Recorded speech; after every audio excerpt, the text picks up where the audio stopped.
Vote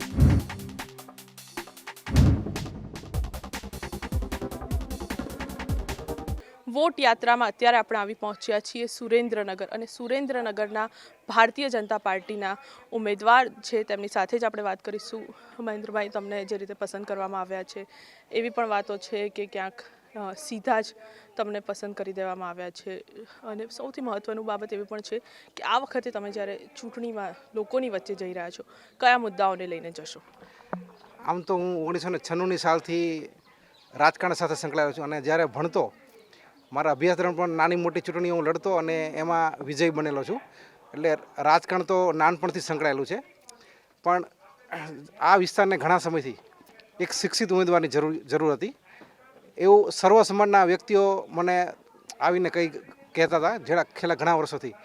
પછી એ બધાની ઈચ્છા અનુસાર સર્વ સમાજને લાગણીને માન આપીને પછી મેં ભારતીય જનતા પાર્ટીના ઉમેદવાર તરીકે મારી ઉમેદવારી નોંધાવી છે. મહેન્દ્રભાઈ, ક્યાંક એવી પણ વાત છે કે વિધાનસભા વખતે તમે દાવેદારી નોંધાવી હતી અને સીધી તે વખતે ટિકિટ ના મળી અને અત્યારે સીધી લોકસભાની ટિકિટ મળી ગઈ છે. કેવી રીતે જુઓ છો? એ ભારતીય જનતા પાર્ટી છે એ કેડર બેઝ પાર્ટી છે અને ભારતીય જનતા પાર્ટીએ મારું સન્માન કરેલું છે. અને એ વખતની પરિસ્થિતિ એવી હતી કે હળવદ ધ્રાંગધ્રાની સીટ છે એમાં એક દલવાડી સમાજના જયરામભાઈ સોનગરાને આપેલી. એનું કારણ એ હતું કે કોંગ્રેસ પાર્ટીએ જામનગર જિલ્લામાં એક ટિકિટ છે દલવાડી સમાજને આપેલી. એટલે ફરજિયાત આખા ગુજરાત રાજ્યમાં દલવાડી સમાજ એક જ જગ્યાએ બીજા નંબરે વધારે હતો કે જે હળવદ ધ્રાંગધ્રામાં હતો. એટલે એ પાર્ટીએ આપી હતી એ અને અમે સૌ એમાં સહમતી હતી અને અમે સૌ રાજી હતા. અચ્છા મહેન્દ્રભાઈ, સૌથી મોટી વાત એ કહેવાશે કે જે બી સાંસદોને એમને રિપીટ કરવા હતા તેમની યાદી જાહેર થઈ અને જેમને નહોતા કરવા તેમાં ફક્ત એક તમે જ હતા. સુરેન્દ્રનગરની સીટ હતી જે એમણે ખૂબ જ વહેલી જાહેર કરી દીધી હતી. શું કહેશો?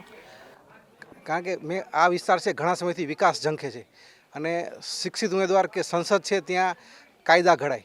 ત્યાં સંસદમાં હિન્દી અને ઇંગ્લિશ બે ભાષા જ મોટાભાગે ચાલતી હોય છે. તો આ ભાષાના જે અનુભવી હોય શિક્ષિત ઉમેદવાર હોય અને સ્થાનિક ઉમેદવાર હોય તો સ્થાનિક ઉમેદવાર જ સમસ્યાઓ જાણતા હોય એટલે એ બધું અનુલક્ષીને એમને મારી પસંદગી કરી. ધનજીભાઈ, ક્યાંક એવું માફ કરશો મહેન્દ્રભાઈ, ક્યાંક એવી પણ વાત છે કે ધનજીભાઈના કહેવાથી આ ટિકિટ તમને આપવામાં આવી છે. દેવજી ફતેપરા પણ ક્યાંક સીધો આક્ષેપ કરી રહ્યા હતા. ના, દેવજીભાઈ છે એ અમારા સમાજના છે અને સંસદ સભ્યની ટિકિટ છે એ ઘણી બધી પ્રોસેસ થાય છે. પહેલાં અહીંયા લોકલ પાર્લામેન્ટરી બોર્ડમાં આપણે ફેસ થવું પડે છે. ત્યારબાદ ગુજરાત પાર્લામેન્ટરી બોર્ડમાં જવું પડે છે અને ત્યારબાદ ત્યાંથી નામ એ લોકો દિલ્હી મોકલે છે અને એ બધું પ્રોસેસમાંથી જે આપણે કે અભિમન્યુના કોઠા વીંધીને પછી એ લોકો ટિકિટ આપે છે. અને ભારતીય જનતા પાર્ટી એ કેડર બેઝ પાર્ટી છે, એમાં આવું કશું ચાલતું જ નથી. મહેન્દ્રભાઈ, દેવજીભાઈ નારાજ છે. તેમણે તમારી સમક્ષ પણ આક્ષેપો કર્યા છે, પાર્ટી સમક્ષ પણ અનેક આક્ષેપ કર્યા છે. તમે ક્યારે એમને મનાવવાની કે તમે એમને ક્યારે વાતચીત કરવાનો ટ્રાય કર્યો અને એમને શું રિસ્પોન્સ આપ્યો? દેવજીભાઈ મારા સમાજના છે, મારા હોસ્પિટલ પણ અનેક વાર આવી ગયા છે કોઈના કોઈ કારણસર. એટલે એ નારાજ છે, વાત જ ખોટી છે, સાવ વાહિયાત છે. તમે ક્યારેક એમને મનાવવાની વાત કરી, ક્યારેક કઈ વાતચીત થઈ કે એવું કંઈ થયું? દેવજીભાઈ મારા વડીલ છે એટલે એમને વડીલને અને અમારા સમાજના વ્યક્તિને કોઈ પણ, દેવજીભાઈ તો ઠીક પણ અમારા સમાજના કોઈ પણ વડીલ હોય એને મારે મનાવવાની જરૂર પડતી નથી. એ લોકોના આશીર્વાદ મારા ઉપર હંમેશા હોય જ છે. અચ્છા, ખાસ તો સુરેન્દ્રનગરના લોકલ પ્રશ્નોની વાત કરીએ તો ખેતી માટે જે પૂરતું પાણી મળવું જોઈએ સિંચાઈનું તે નથી મળી રહ્યું. પીવાનું પાણીનો પણ સૌથી મોટો પ્રશ્ન કહી શકાય. તમે સાંસદ તરીકે ચૂંટાઈને આવશો તો કેવી રીતે હલ કરશો? નર્મદા કેનાલ આવતા ઘણા બધા વિસ્તારમાં નર્મદાનું પાણી પહોંચી ગયું છે અને મોટાભાગે પીવાના પાણીનો તો પ્રશ્ન જ રહ્યો નથી. પણ જે કંઈ પિયતનો પ્રશ્ન છે એ નાના મોટા પ્રશ્નો હોય, ઊંચાઈનો પ્રશ્ન હોય અથવા એના કેચમેન્ટ એરિયામાં ના આવતો વિસ્તાર, એ જગ્યાએ જ્યાં કંઈ પ્રશ્ન હશે એ પ્રજાની સાથે હું બેસીશ અને એનો વહેલામાં વહેલી તકે ઉકેલાવા પૂરો પ્રયત્ન કરીશ. બીજું પણ જે કહી શકાય કે અગરિયાઓ જે 7,000 થી 8,000 અગરિયાઓ જે છે તે આ વિસ્તારમાં છે તેમના અનેક પ્રશ્નો છે. તેમને લઈને ક્યારેક હજુ સુધી કોઈ કમિશન કે કોઈ આયોગની પણ રચના નથી થઈ, ટ્રસ્ટની રચના નથી થઈ. તમે શું કરશો એમને માટે? હું અગરિયાઓની વચ્ચે 2 દિવસ પહેલાં જઈને આવ્યો છું અને અત્યાર સુધીમાં 2 વખત જઈ આવ્યો છું મારી ટિકિટ ડિક્લેર થઈ ને પછી. અને એમના પ્રશ્નો ખરેખર દિલદ્રવી છે અને મારા તો દર્દીઓનો વર્ગ પણ એક અગરિયામાંથી આવે છે હોસ્પિટલ બતાવવા. અને એમના સ્વાસ્થ્ય છે, એમના બાળકોના શિક્ષણ છે અને બીજા જે કંઈ પ્રશ્નો હશે એ તમામ પ્રશ્નો વહેલામાં વહેલા ઉકેલાય એવો પૂરા પ્રયત્ન કરીશું. અચ્છા મહેન્દ્રભાઈ, ખાસ તો તમે જો ચૂંટાઈને આવો છો, આ વિસ્તારના અનેક પ્રશ્નો છે, કયા પ્રશ્નોને તમે પ્રાયોરિટી આપશો?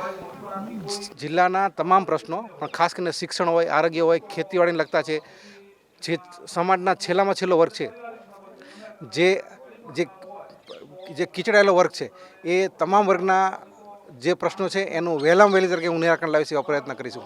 આની પહેલાં પણ સાંસદ જે છે તે ભારતીય જનતા પાર્ટીના જ હતા, તેમણે કોઈ કામ નથી કર્યા, શું કહેશું? કે તો હજુ પણ સમસ્યાઓ એમની એમ જ છે? એમને એમના જે કારણ કે કેન્દ્રમાં પણ તમારી સરકાર હતી, ગુજરાતમાં પણ તમારી સરકાર છે. એમને ઘણા બધા કામ કર્યા છે, છતાં એમના કામ કોઈ અધૂરા હશે અથવા કે એમને કામ નહીં કર્યા હોય તો એ કામ હું પૂરા કરીશ.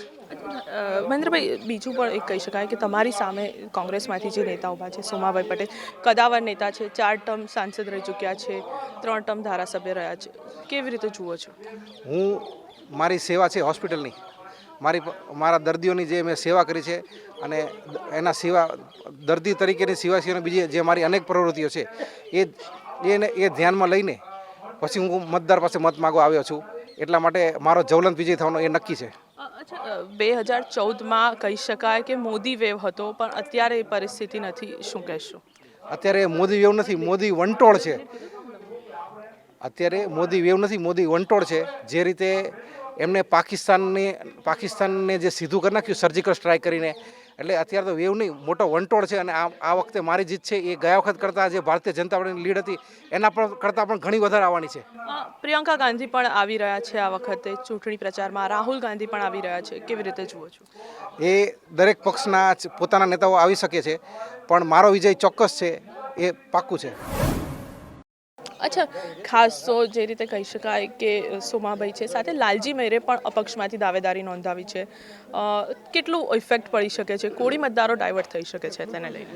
હું મારી પ્રજા પાસે મારી સેવા લઈને જવાનો છું. સામે કોણ ઉમેદવાર છે એ નથી, મારી જે સેવા છે એ લઈને પ્રજા મને મત આપશે.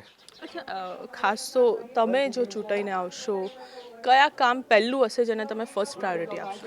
પહેલાં હું ચૂંટાઈને આવ્યા તરત મારા કાર્યકરો ભારતીય જનતા પાર્ટીના અને મારી પ્રજા પાસે હું તરત જ મારું રિઝલ્ટ આવશે અને બીજા દિવસથી હું મારું કામ ચાલુ કરીશ અને પ્રજાના જે પ્રશ્નો હશે એનું વહેલામાં વહેલું નિરાકરણ લાવીશ.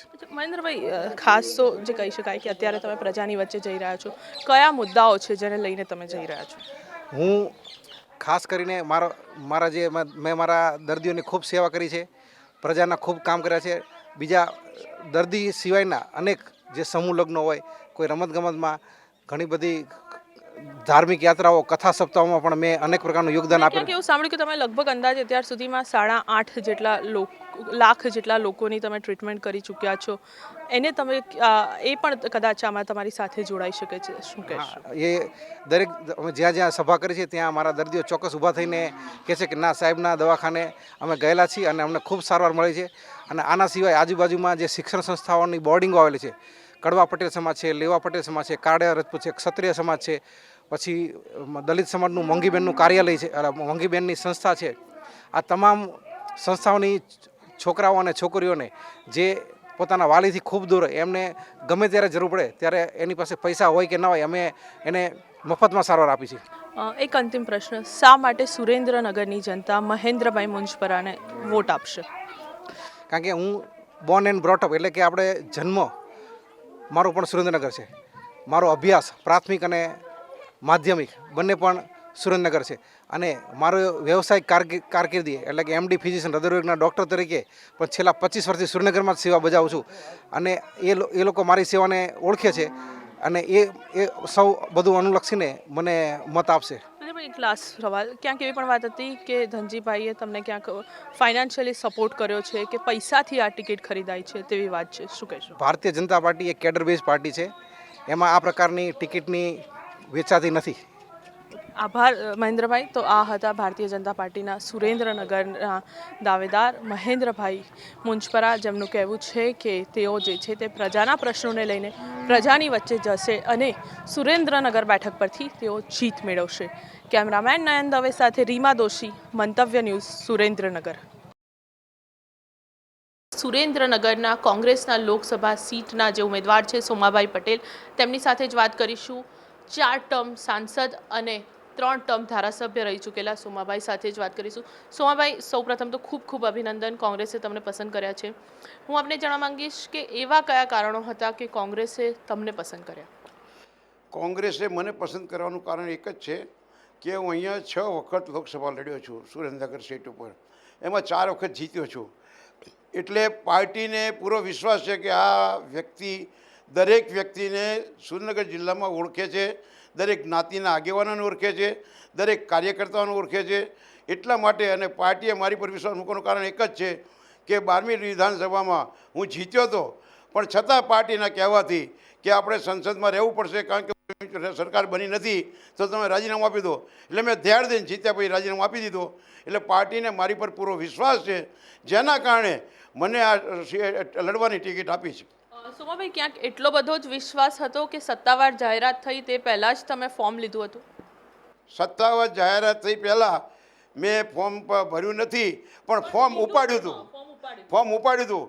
અને એ તો તૈયારી રાખવી જ પડે. છેલ્લા દિવસોમાં જો તૈયાર ના રાખીએ ભરીને તો તમે પહોંચી ના વળો. એટલે મેં પાર્ટીને પણ કહ્યું હતું કે મારું નામ જાહેર થશે તો જ હું ભરીશ, નહીં તો હું ઉમેદવારી કરીશ નહીં. અચ્છા સોમભાઈ, ક્યાંક એવી પણ વાત છે કે કોંગ્રેસ પાસે સુરેન્દ્રનગર સીટ પર કોઈ કોળી સમાજનો બીજો કોઈ સક્ષમ દાવેદાર નથી, એટલે એમણે તમને ઉતાર્યા છે? નહીં, સક્ષમ દાવેદાર કાંઈ કોળી સમાજની અહીંયા આગળ વસ્તી વધારે છે અને એના હિસાબે હું પહેલી વખતે જ્યારે જીત્યો ત્યારે 1,28,000 મતે દિગ્વિજયસિંહની સામે જીત્યો હતો. સેકન્ડ ટાઈમ હું અહીંયા આગળ જીત્યો ત્યારે સનત મહેતા સામે જીત્યો હતો. ત્રીજી વખતે સૌસીભાઈ મકવાણા સામે જીત્યો. ચોથી વખતે આ જ લાલજીભાઈની સામે એ ભાજપમાં ગયા અને હું કોંગ્રેસમાં આવ્યો અને હું જે જીત્યો લાલજીભાઈ સામે. એટલે સક્ષમ ઉમેદવાર કોને કહેવાય તમે સમજી શકો છો. હું સક્ષમ હતો માટે 4 વખત જીત્યો અને 6 વખત મને ટિકિટ આપી. અને સમીકરણો જે સમાજના દ્રષ્ટિકોણ પ્રમાણે જોવા જઈએ, કોળી સમાજમાંથી આપ બિલોંગ કરો છો, ચૂંટણી આવે ત્યારે જ પાર્ટીને કોળી સમાજના ઉમેદવારો યાદ આવે છે, કોઈ હોદ્દો આપવાની વાત હોય ત્યારે નથી આવતા. શું કહીશ? ના, એ વાત ખોટી છે. હું પાર્ટીનો ઉપપ્રમુખ છું. હોદ્દો આપે છે માટે જ પાર્ટીનો ઉપપ્રમુખ થયો હું ને. અને બધાને હોદ્દા આપે જ છે. જે અમુક વ્યક્તિ સારી હોય અને કામ કરવી હોય એને હોદ્દા આપવામાં આવે છે. આજે મને ઉપપ્રમુખનો હોદ્દો આપ્યા પછી સૌરાષ્ટ્રના 3 જિલ્લાની જવાબદારી સોંપી હતી અને 3 જિલ્લામાં હું ધારાસભ્ય બધા જીતી લાવ્યો છું. સોમાભાઈ, પહેલાં ભારતીય જનતા પાર્ટી, પછી રાજપા, પછી પાછું ભાજપ, ફરી પાછું કોંગ્રેસ. આ વખતે પણ એવી વાત હતી કે જ્યારે ધારાસભ્યો રાજીનામા આપી રહ્યા હતા ત્યારે સોમાભાઈ પણ ક્યાંક રાજીનામું આપે. સોમાભાઈ નારાજ છે, શું એ વાત સાચી હતી? ના, એ વાત ખોટી છે. અને તમે કહ્યું ને રાજપા પછી ભાજપ, એ વાત ખોટી છે. હું ભાજપમાં હતો અને ભાજપમાં પછી રાજપા તો એ બળવાખોર જ્યારે અમે ખજૂરાકાંડ કર્યો એટલે અમે શંકરસિંહે બનાવી રાજપા, એટલે રાજપા ચલાવી, પણ પાછા અમે આવતા રહ્યા હતા કે અમે રાજપા ચલાવી જ નહોતી. અને રાજપામાં ભાજપમાં આવ્યા પછી જ્યારે મને સસ્પેન્ડ કર્યો એટલે મારે કોંગ્રેસ જોઈન્ટ કરવી પડી. કારણ કે મારા સમાજની દીકરી ઉપર જૂનાગઢમાં 2 લુખ્ખાઓએ બળાત્કાર કર્યો હતો અને બળાત્કાર કરીને મારીને ફેંકી દીધી હતી દીકરીને. એ દીકરી પણ ચુવાડિયા કોળીને જ હતી. પણ મેં નક્કી કર્યું કે આ સમાજ ચુવાડિયા કોળી હોય, તળપદા કોળી હોય, ઘેડિયા કોળી હોય, ખસિયા કોળી હોય, બધા જ કોળી છે. માટે મેં નરેન્દ્ર મોદીને હું મળવા ગયો હતો અને મેં કહ્યું, પણ મને મળ્યા નહીં. અને એ જતા જતા વલસાડ બાજુ દિલ્હી જઈને મેં અડવાણીને અટલજીને વાત કરી કે આમને કહો આ 2 લુખ્ખાઓને પકડે, અને જો નહીં પકડે તો મારા સમાજ માટે મારે ના છૂટકે આંદોલન કરવું પડશે. અને ના પકડ્યા એટલે મેં આંદોલન કર્યું. પ્રદેશનો ઉપપ્રમુખ હતો, સંસદ સભ્ય હતો, છતાં મને ડાયરેક્ટ સસ્પેન્ડ કર્યો. પણ મારું નસીબ કે પાર્લામેન્ટમાં અણુ કરાર આવ્યો અને અણુ કરારમાં મેં મત કોંગ્રેસને આપ્યો અને કોંગ્રેસને મને પછી ટિકિટ આપી. અચ્છા સોમાભાઈ, ખાસ તો સુરેન્દ્રનગરની સ્થાનિક જો વાત કરવામાં આવે તો સુરેન્દ્રનગરના પોતાના પણ અનેક પ્રશ્નો છે. સૌથી મોટો પ્રશ્ન કહી શકાય કે પીવાના પાણીની અને સિંચાઈના પાણીની સમસ્યાનો. જો તમે સાંસદ બનશો તો તમે એને કેવી રીતે હલ કરશો અને હાલની પરિસ્થિતિને કેવી રીતે જુઓ છો? આપને ખબર હશે કદાચ નર્મદાનું પાણી મળતું નહોતું ખેડૂતોને, તારે મારે ના છૂટકે મારે આંદોલન કરવું પડ્યું અને છેવટે જળ સમાધિ કરવાનું મેં એલાન આપ્યું એટલે નર્મદાનું પાણી ચાલુ થયું અને ખેડૂતનો આ પાક બચી ગયા. એટલે કોઈ પણ વસ્તુ જ્યારે જરૂર પડે ખેડૂતને, પબ્લિકને, કોઈ પણ વ્યક્તિને, તો એના માટે હું આંદોલન કરવા તત્પર રહું છું. પણ સુમાભાઈ હજુ પણ કેટલીક બ્રાન્ચ કેનાલો છે, મુખ્ય કેનાલમાં તો પાણી છે પણ બ્રાન્ચ કેનાલની પરિસ્થિતિ છે કે પાણી નથી, સુકાઈ ગઈ છે, કેનાલોમાં ગાબડા પડી ગયેલા છે, તૂટેલી હાલતમાં છે, શું કહેશો? આ ભાજપની સરકારમાં નર્મદાના જે કેનાલો થઈ છે એમાં ગાબડા પડે છે. એનું કારણ એક કે ભ્રષ્ટાચાર થયો છે અને આ ભ્રષ્ટાચાર થવાના કારણે નર્મદાની કેનાલમાં ગાબડા પડે છે. પણ હવે પછી આ ધ્યાન રાખવું પડે, કામ ચાલતું હોય ત્યારે દરેક લોકોએ કે કામ સારું થાય અને સારું થયા પછી એમાં ગાબડા ના પડે અને જે સબ કેનાલો નથી થઈ એ તાત્કાલિક આ જે પણ સરકાર હોય એને પૂરી કરવી જોઈએ, જેથી કરીને ખેડૂતનું કામ થઈ શકે. સુમાભાઈ, આ વર્ષની પણ જો વાત કરીએ તો દુષ્કાળ જેવી પરિસ્થિતિ છે, હજુ પણ ખેડૂતોને ઉનાળામાં પણ પાણી મળશે કે નહીં તે પણ એક સૌથી મોટો પ્રશ્ન છે. તેને લઈને તમે કોઈ રજૂઆત કરી છે કે શું? મેં રજૂઆત કરી છે કે જ્યાં જ્યાં પાણી નથી મળતું એટલા ગામોમાં તમે તાત્કાલિક ટેન્કર ચાલુ કરો. કલેક્ટરને કીધું છે અને મિટિંગમાં રજૂઆત કરીએ ત્યારે પણ કીધું છે કે ગામડામાં પાણી નથી મળતું. શહેરવાળા તો ગમે તેમ કરીને કદાચ ચલાવી લે પણ ગામડું તરસ્યું મરે છે કે પીવાનું પાણી ઢોરાને પણ મળતું નથી. માટે ટેન્કરો ચાલુ કરો અને અમુક જગ્યાએ ટેન્કરો ચાલુ કર્યા છે. અચ્છા સોમાભાઈ, તમે પીએમ મોદી જે સીએમ હતા ત્યારે તમે એમના નેતૃત્વ હેઠળ પણ કામ કર્યું છે, અત્યારે રાહુલ ગાંધીના નેતૃત્વ હેઠળ પણ કામ કરી રહ્યા છો, શું ફરક લાગે છે આ બંનેમાં? નરેન્દ્ર મોદી એને મારે પહેલાંથી નહોતી બનતી, કારણ કે મફતલાલ મારા મિત્ર હતા અને મફતલાલના હિસાબે મારે વારી ઘડીએ ઝઘડો થતો હતો એટલે મારે એને બનતી જ નહોતી. એમાં એક આ મારું આંદોલનનું કારણ આવ્યું એટલે મને સીધો કાઢી મૂક્યો. પણ હું નસીબદાર, મેં કીધું ને કે પાર્લામેન્ટમાં અણુ કરાર આવ્યો અને પાર્લામેન્ટમાં અણુ કરાર આવ્યો. મેં સોનિયાજીને કીધું કે હું સસ્પેન્ડ થયેલો છું, મને આવતી ફેર ટિકિટ આપજો. ટિકિટ આપી અને પાછો આ સીટ ઉપરથી કોંગ્રેસમાં જીતીને આવ્યો. અચ્છા, 2014ની વાત કરીએ તો 2014માં તો મોદી લહેર હતી, પરંતુ તે વખતની પણ જો વાત કરીએ અને હાલમાં અત્યારની વાત કરીએ તો અત્યારે પરિસ્થિતિ અલગ છે, કેવી રીતે જુઓ છો? એ વખતે મોદી લહેર હતી, એમાં બે મત નથી અને એમાં બહેનોએ તો ખાસ કરીને મત આપ્યા કે આપણો વડાપ્રધાન બને છે, ગુજરાતનો વડાપ્રધાન બને છે, એટલે લોકોએ આંખો વીંચીને મત આપ્યા, જેના કારણે એને 26 સીટ જીતી. પણ એને જે વચનો આપ્યા હતા કે હું ચૂંટાઈશ, વડાપ્રધાન થઈશ તો તમારા ખિસ્સામાં 15 લાખ રૂપિયા આવશે, હું દરેકને 15 લાખ રૂપિયા આપીશ, એથી વધારે કહીએ તો કે રામ મંદિર બનાવી દઈશ, 370મી કલમ રદ કરીશ, આવા ઘણા બધા વાયદા કર્યા હતા. પણ એક પણ વાયદો પૂરો ન કર્યો એટલે લોકો હવે એનાથી ત્રાસી ગયા છે. ગુજરાતમાં નહીં, હિન્દુસ્તાનમાં પણ આ વખતે હારશે અને કોંગ્રેસ જીતશે. રાહુલ ગાંધી શું 72,000 રૂપિયા જમા કરી શકશે? અમે જે બોલીએ છીએ પૂરું કરીએ છીએ. 3 રાજ્યોમાં અમે કહ્યું હતું કે ખેડૂતોના દેવા માફ કરીશું, 10 દાડામાં ખેડૂતોના દેવા માફ કરી દીધા. અહીંયા પણ રાહુલ ગાંધીએ એને કહ્યું છે કે હિન્દુસ્તાનમાં જો કોંગ્રેસની સરકાર આવશે તો હિન્દુસ્તાનના ખેડૂતના દેવા માફ કરી શકશે દેશે. એટલું જ નહીં, પણ જેમ રેલવે બજેટ અલગ હોય છે એમ ખેડૂતનું બજેટ અલગ રાખીશું. એ માટે આ કોંગ્રેસ, મેં કીધું ને, જે બોલે એ કરવે છે. અને 72,000 રૂપિયા કોઈ પણ ગરીબ માણસને 12,000 કમાતો ના હોય તો એને 12,000 પૂરા કરી દેવાની જવાબદારી કોંગ્રેસે લીધી છે. માટે લોકો કોંગ્રેસને મત આપવાના છે. અચ્છા સોમાભાઈ, ખાસ તો વાત કરવામાં આવે આ વિસ્તારની તો 7,000 થી 8,000 જેટલા અગરિયાઓ છે જે મીઠું પકવે છે, તેમની અનેક રજૂઆતો છે, ખાસ તો રેલવે કનેક્ટિવિટીની સાથે જ તેમને લઈને એક આયોગની અલગ રચના કરવાની, ટ્રસ્ટની અલગ રચના કરવાની, જે હજી સુધી થઈ નથી, શું કહે? એ આ સરકારમાં થશે કે કેમ મને શંકા છે. ઉપર એ ભાજપ ને નીચે ભાજપ, એમને કરવી જોઈએ પણ કરી નથી, એ હકીકત છે.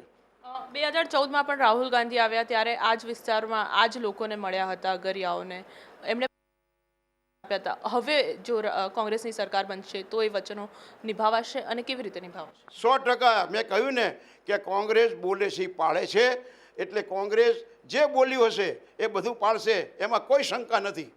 અચ્છા સોમાભાઈ, રાહુલ ગાંધીની જો વાત કરવામાં આવે તો રાહુલ ગાંધી હજુ પણ ગુજરાતમાં પ્રચારમાં આવી રહ્યા છે, અનેક જગ્યાએ અલગ અલગ રીતે પ્રચાર કરી રહ્યા છે. કેટલી અસર પડશે રાહુલ ગાંધીના આ પ્રચારની? સાથે જ પ્રિયંકા ગાંધી પણ હવે તો આ વખતે તેમની સાથે છે નહીં? આ વખતે 100% અસર પડશે. મેં કહ્યું ને, એક જ કારણ છે કે લોકો આ જુઠ્ઠું બોલે, જોરથી બોલે એટલે બધા ઓળખી ગયા છે. કોઈ પણ વસ્તુ એ બોલીને કર્યું નથી, કેવળ આખા દેશમાં, આખા વર્લ્ડમાં ફર જ કર્યું છે. બાકી અહીં આવે ને તો એમ કહે કે એ નરેન્દ્ર મોદી ગુજરાત આવ્યા, પણ ગુજરાતમાં કેટલા રહ્યા એ બધાને ખબર છે. અચ્છા સોમાભાઈ, ખાસ સુરેન્દ્રનગરનો બીજો પણ પ્રશ્નની વાત કરી તો રેલવે કનેક્ટિવિટીનો પણ ક્યાંક પ્રશ્ન ઊભો થઈ રહ્યો છે કે પ્રોપર રેલવે કનેક્ટિવિટી નથી મળી રહી. જે મીટર ગેજ લાઈનો હતી એને બંધ કરી દીધી છે, તેને લઈને શું કહેશો? મેં કહ્યું ને, આ ભાજપની સરકારમાં જે કંઈ કરવું હોય એ કરતા નથી અને ઉલટા અવળા કાન પકડાવે છે. તમે વિચાર કરો કે અહીં આગળ પાણીની જરૂર હતી, અહીં આગળ લોકોને ખેતી માટે જરૂર હતી, અહીં પ્લેનની જરૂર નથી. પ્લેનના ખાડા ખોદીને શું કરવાના? ત્યાં આગળ તો ખોદ્યો હોય કે બીજો ખાડો ખોદ્યો છે. પ્લેનની જરૂર લોકોને નથી. ગરીબ માણસોને પીવાનું પાણી, રહેવા માટે ઘર અને ખાવા માટે અનાજ આ ખેડૂતને જોઈએ એ કરવાનું છે. એના બદલે આ એરોપ્લેન પછી કરો, પહેલાં આ કરો. પેલી લાઈન નાખે છે અત્યારે મેટ્રોની, એની જરૂર અત્યારે નથી, પણ છતાંય ઠીક છે જોઈએ. પણ મેં કહ્યું ને તેમ બુલેટ ટ્રેનની શું જરૂર છે? કોણ બેસવાવાળા બુલેટ ટ્રેનમાં છે? આવા ને આવા ફાયદા કરે છે. અચ્છા, કપાસની સૌથી વધુ ખેતી આ વિસ્તારમાં થાય છે. જીનિંગ મિલો તો છે, પરંતુ તેને લઈને જે યોગ્ય જે જરૂરિયાતની વસ્તુઓ હોવી જોઈએ તે નથી. શું કહેશો? આ વિસ્તારમાં વધારેમાં વધારે કપાસનો ઉત્પાદન છે. કપાસના ઉત્પાદનમાં કપાસને ખેડૂતોને ભાવ નથી મળતા એ હકીકત છે. એટલા માટે ખેડૂતના કપાસના ભાવ પણ મળવા જોઈએ. સરકારે એના માટે પણ વિચારવું જોઈએ. અમારા વખતમાં સરકારે વિચાર્યું હતું અને 1400 રૂપિયા કપાસના ભાવ મળ્યા હતા. અચ્છા સોમાભાઈ, આ વખતનો ખાસ તો કયો મુદ્દો હશે જેને લઈને તમે પ્રજા સમક્ષ જશો? મેં કહ્યું ને, પ્રજા સમક્ષ એક જ મુદ્દો મોટો છે કે અમારો ખેડૂત દુઃખી થવો ના જોઈએ. અમારો ખેડૂત એને પૂરી આવક મળવી જોઈએ. અમારો ખેડૂત એને પાક વીમાના પૈસા મળવા જોઈએ. અમારો ખેડૂત એને વીજળી, પાણી બે વસ્તુ મેઇન મળવી જોઈએ અને એને આ ઉત્પાદન કર્યા પછી એને પૂરા ભાવ મળવા જોઈએ. એ મારો પહેલો મુદ્દો હશે. બીજો મુદ્દો શિક્ષણનો. જ્યાં જ્યાં શિક્ષક નથી, જ્યાં જ્યાં સ્કૂલોના રૂમ નથી, એ સ્કૂલોના રૂમ અને શિક્ષકો પૂરા કરવા જોઈએ. હોસ્પિટલો, જ્યાં જ્યાં દવાખાના છે ત્યાં પૂરો સ્ટાફ નથી, એ સ્ટાફ પૂરો કરવો જોઈએ. અને અમારા રાહુલ ગાંધીએ ચેલેન્જ કરી છે કે 2020 સુધીમાં બધી જ જગ્યાઓ અમે ભરી દઈશું. આજે હું શિક્ષણમાં ભલે ઓછું ભણ્યો છું, પણ હું આજે 338 દીકરીઓને 10 વર્ષથી ભણાવું છું. આજે મારી હોસ્ટેલ પર તમે જઈને આવ્યા, સ્કૂલે ગયા હતા ને, એ સ્કૂલમાં 338 દીકરીઓ ભણે છે 9માંથી 12મા સુધીમાં. આ મારા સમાજ માટે મેં કર્યું છે અને હજી આગળ કરતો રહીશ. લાલજી મેરે અપક્ષમાં દાવેદારી નોંધાવી છે, કેવી રીતે જુઓ છો એને? એમને ટિકિટ ના મળી. હવે એ પહેલાં ભાજપમાં હતા, કદાચ કોઈની યારે સોદો કર્યો હોય, કહ્યું હોય, પણ મને ખબર નથી. પણ કીધું હોય કે મને ટિકિટ આપજો તો હું આવું કોંગ્રેસમાં આવ્યા. પહેલાં એ કોંગ્રેસમાં હતા અને ભાજપમાં ગયા, અને ભાજપમાં જઈને લડ્યા, લોકસભા હારી ગયા મારી સામે. પાછા કોંગ્રેસમાં આવ્યા. હવે ટિકિટ ના આપી, પાછા અપક્ષ થઈ ગયા અને ફોર્મ ભર્યું છે. હવે ભગવાન જાણે શું થશે એમનું. એક અંતિમ પ્રશ્ન, શા માટે લોકોએ સોમાભાઈને વોટ આપવા જોઈએ આ ચૂંટણીમાં? સોમાભાઈને વોટ આપવા જોઈએ એનું કારણ એક જ છે કે આ મારી ઓફિસ આપણે બેઠા છીએ ને, મારી ઓફિસ કાયમ માટે સવારના 9થી સાંજના 6 સુધી ખુલ્લી હોય છે. 2 માણસો અહીં બેઠા હોય છે. હું સત્તા ઉપર હોઉં કે ના હોઉં, ચૂંટો કે ના ચૂંટો, છેલ્લા મારા કેટલાય વર્ષોથી આ ઓફિસ ચાલે છે અને એના માટે લોકોના કામ થાય છે. અને લોકો આવે એ પાછા નથી થતા, એના કામ થાય. અને દર શનિ રવિવારે કદાચ એ લોકોથી કામ ના થયા હોય તો શનિવારે હું આવું છું, એક દિવસ આખો દિવસ બેસું છું અને બાકી રહેલા કામો હું પૂરા કરું છું. આજે કોઈ પણ માણસ મારી પાસે આવ્યો હોય કે આ ડીએસપીનું કામ છે તો હું એમ ન કહું હું આવું છું, અરે ફટ દઈને ડીએસપીને ફોન કરું કે આ કામ કેમ નથી થયું. કલેક્ટરનું કામ હોય, મારી પાસે આવ્યા હોય તો હું તરત કહું કલેક્ટરને કહું કે આ કેમ નથી કામ થયું. ક્યાંય પણ મારામારી થઈ હોય તો એમ કહું કે આ ખોટા કેસ કોઈના કરતા નહીં. આ બધા જ મારા કામો હોય છે, માટે લોકો મને મત આપે છે. આભાર આપનો. તો આ હતા સોમાભાઈ. તેમનું કહેવું છે કે તેમણે આટલા વખત સુધી પ્રજાની વચ્ચે રહીને પ્રજાના જ કામ કર્યા છે, જેથી જનતા ફરીથી તેમને એક વખત જીતાડશે અને સંસદ સુધી પહોંચાડશે. કેમેરામેન નયન દવે સાથે રીમા દોશી, મંતવ્ય ન્યૂઝ, સુરેન્દ્રનગર.